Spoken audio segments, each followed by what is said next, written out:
officiers, sous-officiers, militaires du rang de la zone militaire numéro 7, de par le président de la République, vous reconnaîtrez désormais pour votre chef, le colonel Maguette Ndiaye, ici présent.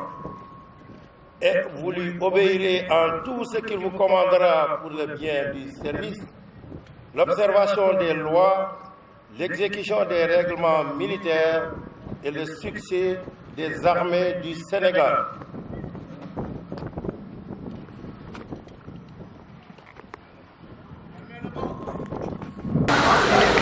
Merci beaucoup.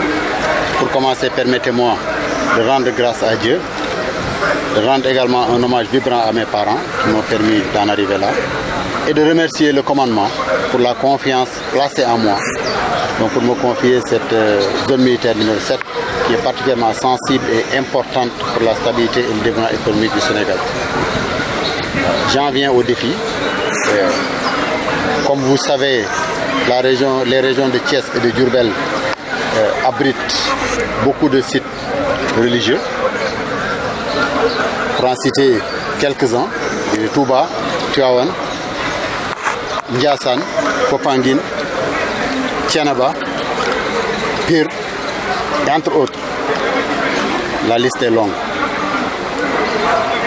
Vous savez également que cette région a beaucoup de sites d'exploitation minière et il y a également la découverte, en tout cas, d'hydrocarbures au large de Kayar, sans oublier les ressources halieutiques.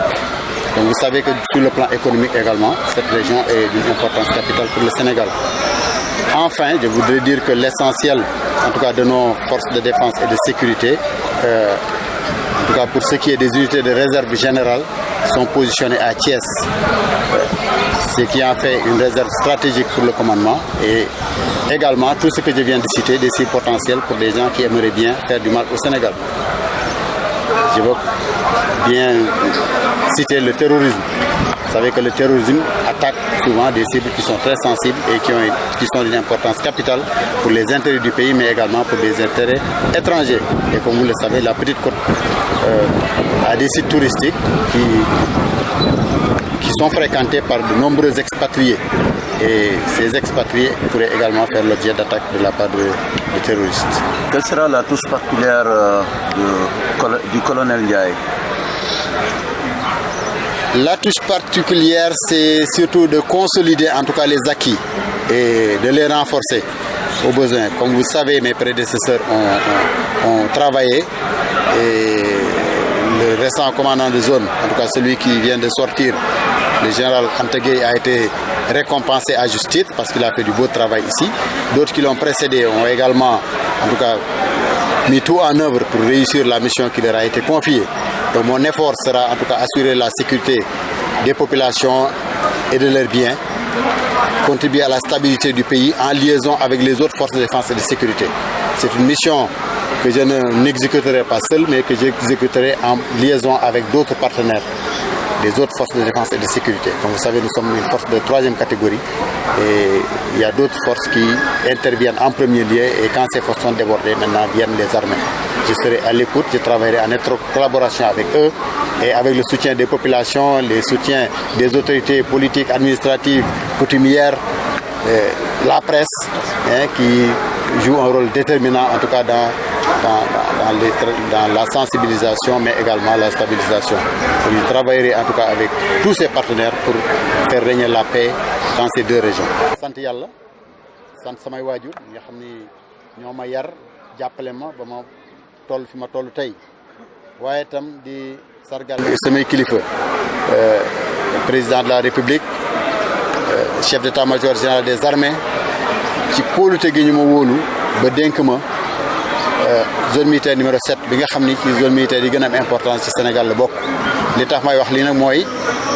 day dëkku diine yu bari dafa nekk ci suñ zone militaire numéro 7 bi ku lim juum waaye nag dama bëgg rek ngeen ma lim yenn ci gox yooyu: Touba, Tivaouane, Ndiassane, Pire, Thiénaba pour sunu mbokk catholique yi itam, Popenguine. Kon day zone région yoo xam daal am na njariñ ci Sénégal trop du point de vue religieux boo xoolee tam ñaari régions yi dañoo am ay ressources yu am importance pour développement économique du Sénégal industrie yi bari nañ fi ci zone bi fi ñuy exploiter ay phosphate bari na fi ñuy nappee bari na fi Mbour ak Kayar ñëpp a leen ak Joal yooyu ñëpp a leen xam ci en tout cas li ñuy joué ci koom-koomu réew mi ci wàllu napp boo xoolee itam am na pétrole bu ñu découvrir au large de Kayar soriwul Kayar loolu day yokk importance bi nga xam ni zone bi amoon na ko leneen li ma ciy dolli itam mooy importance boobu dafa tax ba commandement bi dal di indi soldats yu bëree bëri li mu soldat bu takku ci ñi nga xam ne ñoo gën a xarañ ci armée Sénégal ñoom ñoo nekk biir Thiès fii itam la ñuy tàggate suñu kilifa yi de ëllëg yi boo gisee suñu école yi ñuy formé suñu kilifa yi ëllëg yi fii la ñu nekk fi ñuy entraîné suñu militaires yi bala ñuy dem bitim réew fii la nekk kon Thiès day loo xam ne daal dëkk boo xam ni dafa am njariñ lool ci kaaraangeeg Sénégal.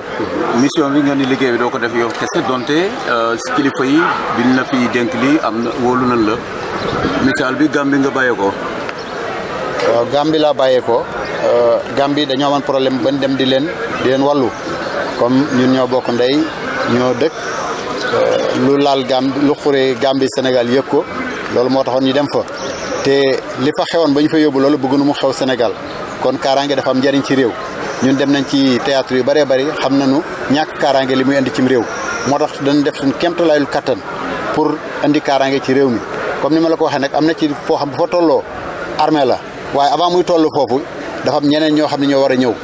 boo xoolee am na police am na gendarmerie ak yeneen ñu bokk ci kaaraange gi ñoo xam ni ñoom ñooy njëkk a ñëw bu ñu demee nag ñooñ ba mu àgg niveau boo xam ne ñoom mënuñu ci dara ñun ñu door a ñëw waaye nag du tere ñuy weccoo xalaat fu ñuy toll ndaxte am na ci yoo xam ni ñun ñoo war a ànd daal lëkkaloo par exemple terrorisme pour xeex terrorisme il faut ñu boole ñëpp il faut ñëpp bokk ci te ñun force de défense et sécurité itam ñi ngi compter ci population bi ñi ngi compter ci ñi nga xam ni ñooy kilifa yi kilifa diine kilifa aada kilifa administratif yi ñoom ñëpp ñu def ci seen loxo ndaxte ñun pour ñu mën a réussir comme ni ñu ko bëggee ñooñu war nañ ñuy jàppale aussi ci suñu liggéey presse bi duma ko fàtte ndaxte presse dafa am loo xam ni lu am njariñ la léegi ci kaaraangeem réew ndaxte xam nañu presse ni mën a influencer population presse dafa am njariñ lool te loolu daal danañu ko sóoraale aussi di sàkku ndimbal également ci presse bi ñu jàppale ñu ci parce que liggéey bi ñun ñëpp ñoo ko bokk ndaxte terroriste bu ñëwee di attaqué ku ci nekk mën ngaa daanu kon laaj na ku nekk daal def ci sa kéemtalaay kàttan pour que force de défense et de sécurité yi mën a assurer correctement leur mission